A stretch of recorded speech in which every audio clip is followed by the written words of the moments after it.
Hey everyone, RJ here. Welcome back to the channel.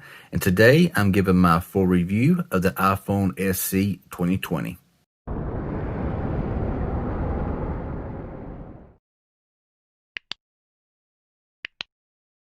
So the iPhone SE 2020 is a phone that I bought at release.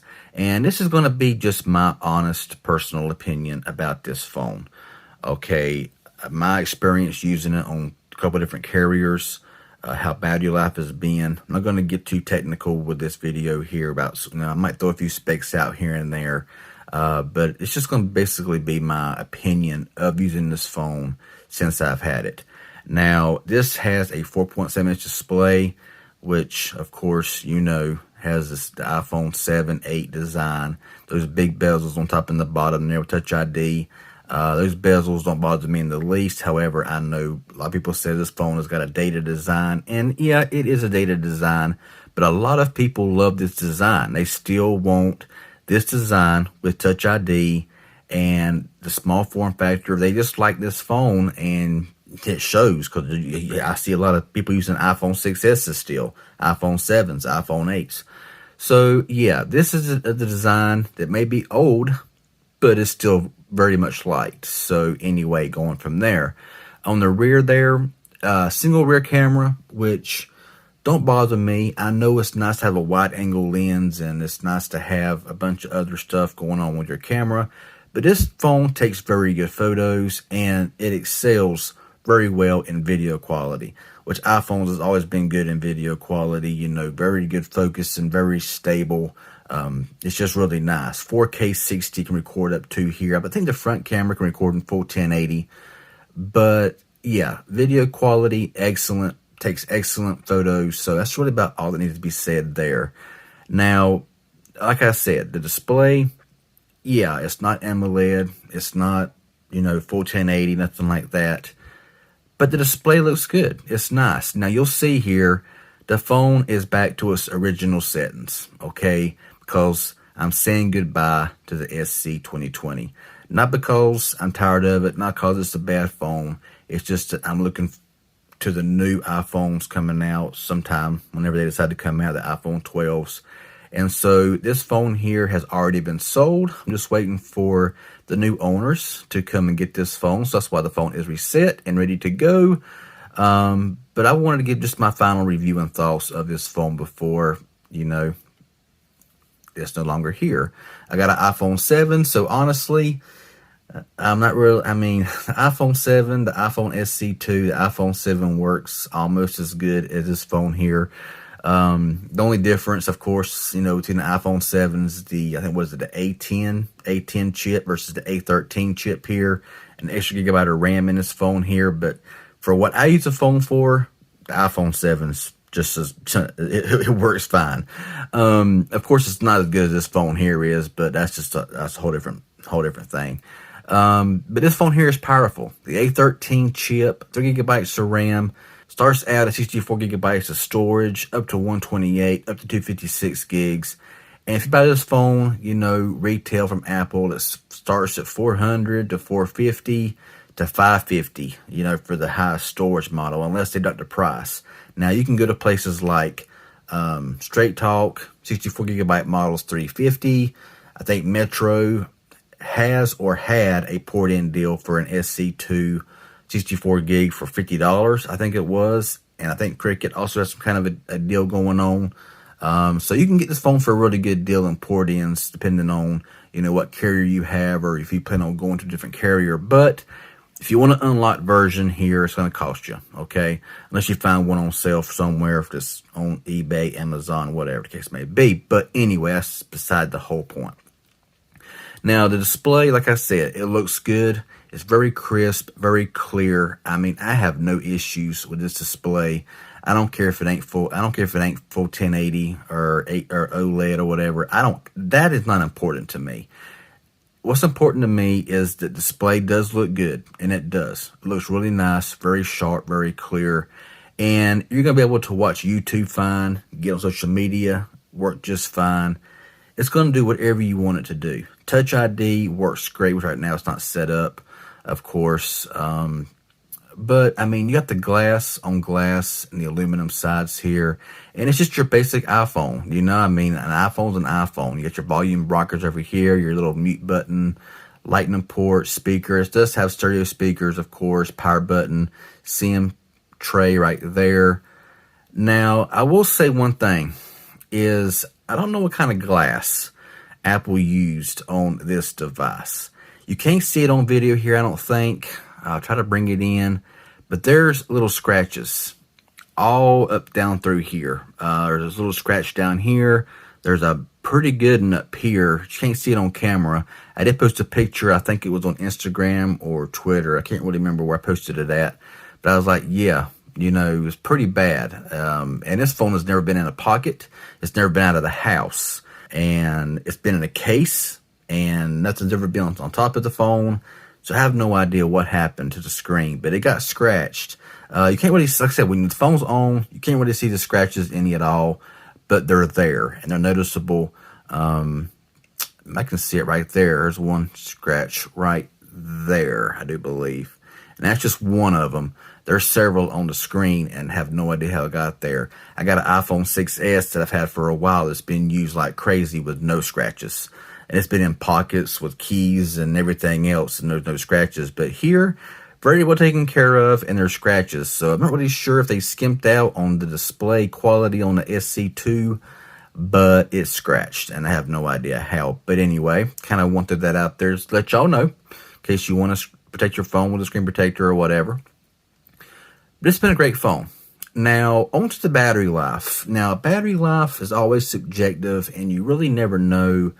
Nobody can really ever say, well, this phone has good battery life, has bad battery life, because there's a lot of variance to go into battery life. Okay, of course, if you play games a lot, it's going to eat your battery.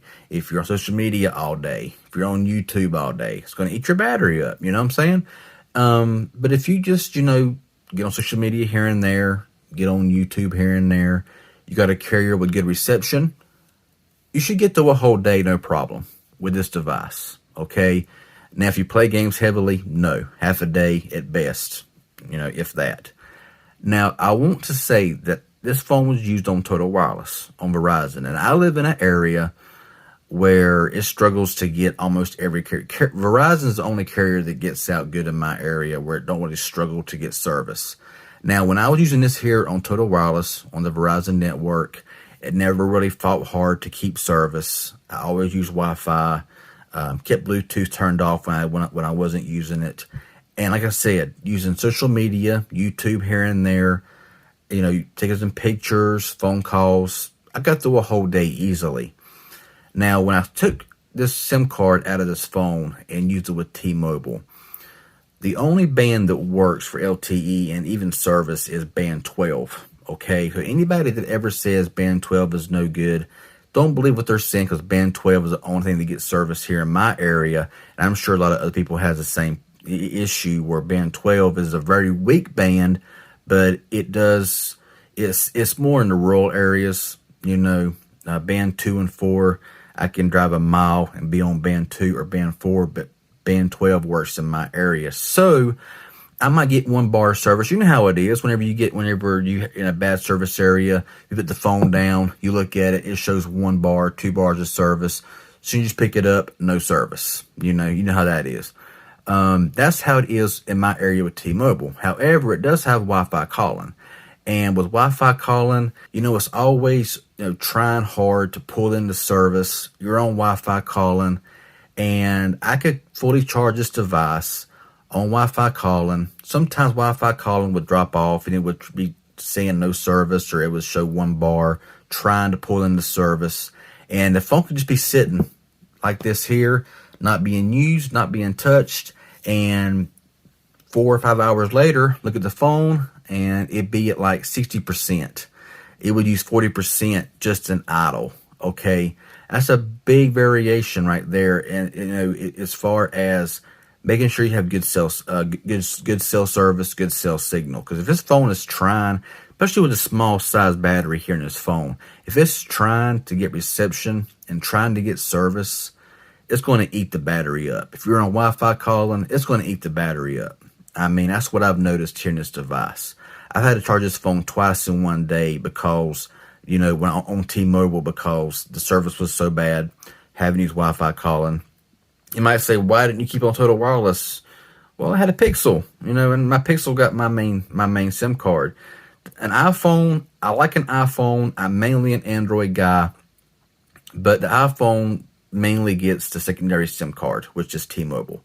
So that's why I use it for a few months on Total Wireless as a daily to get the feel of it and try it out, and then it went over to T-Mobile.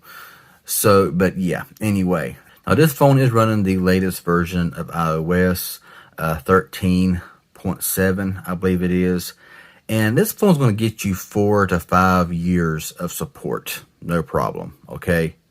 That's one thing about iOS or Apple that I like, is the fact that you get plenty of software updates.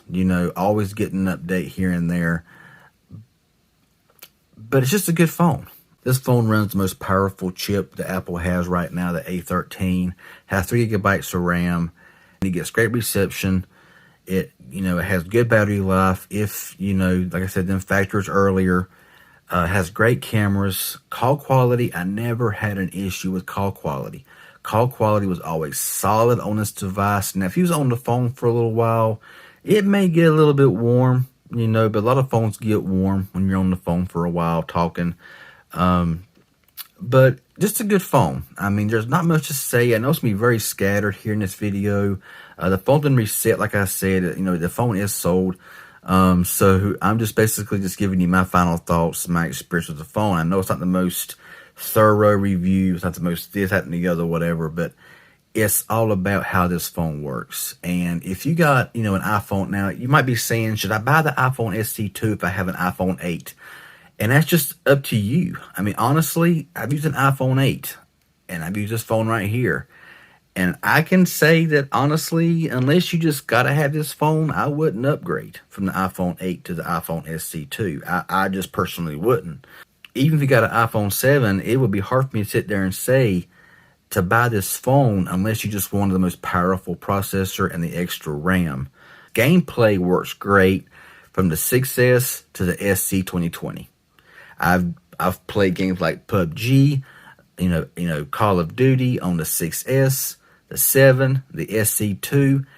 The only difference that I see between gameplay, well, the 6S is beginning to, show its age. But just say the iPhone 7 to the SC2, the only difference I really see in gameplay is how fast the app loads up. The app loads up much faster here on the SC 2020 than the iPhone 7,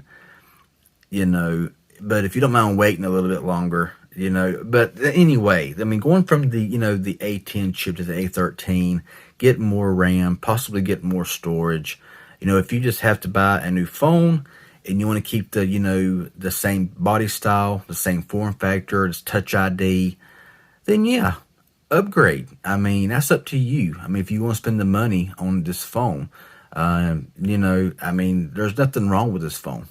Yeah, battery may not be the strongest in the world. It has one camera on the rear, but honestly, the camera does fantastic. Video quality is great. 4K at 60 if you use 4K 60. Touch ID still remains on the phone. And the phone's fast. But an iPhone's an iPhone. They all do the exact same thing pretty much. And the iPhone 7 is going to get iOS 14 and maybe even iOS 15. Who knows? This phone here will last 4 or 5 more years in updates. But, I mean, it's basically up to you. I mean, I'm selling this phone here because I am looking at, some of the newer iPhone 12s coming out in the future. I got an iPhone 7 right now. The iPhone 7 to me works just as good in everyday usage for what I use it for. This phone has stereo speakers, so does that phone. And I know it's not a comparison between the iPhone 7 and the SC 2020 because there's no comparison when it comes to performance. I mean, this phone does outperform the iPhone 7, the iPhone 8 with its A13 chip, more RAM, and all that kind of good stuff. But you got to decide, if you want to try this phone out. Now, if you're just stepping into the iOS game, I couldn't think of a better one to try out than the iPhone SC 2020.